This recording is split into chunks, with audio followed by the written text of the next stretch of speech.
Nós sabemos que nesse tempo, mais do que em tempos anteriores, há um desprezo muito grande pelo Senhor.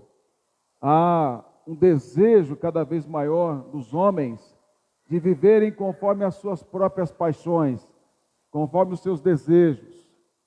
Para muitos, Deus não existe, Deus está morto. Então nós podemos viver como se Ele não existisse. E podemos fazer o que nós quisermos. E assim tem sido a característica da sociedade moderna, ou chamada pós-moderna. Mas infelizmente, irmãos, não é uma realidade apenas fora da igreja. Há muitos crentes que têm vivido como se Deus não existisse. Ou como se Deus estivesse, entre aspas, morto.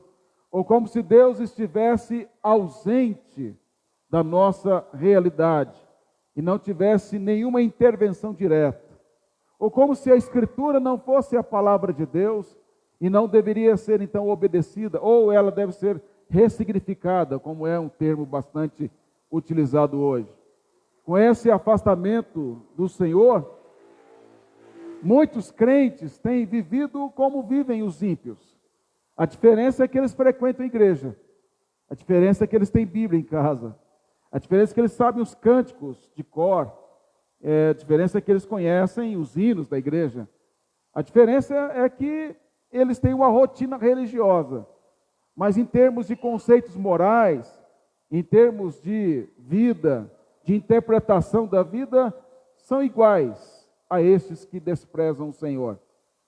O apóstolo Paulo, ao escrever a carta aos Coríntios, na primeira carta, ele fala que a igreja em Corinto estava tão afastada de Deus, tão em pecado, tão em imaturidade, que o que eles cometiam era algo que até mesmo entre os ímpios não se via, que é o caso daquele jovem que deitava-se com a própria madrasta, e a igreja toda sabia, e ninguém fazia nada. Na primeira carta de Paulo aos Coríntios, capítulo 5.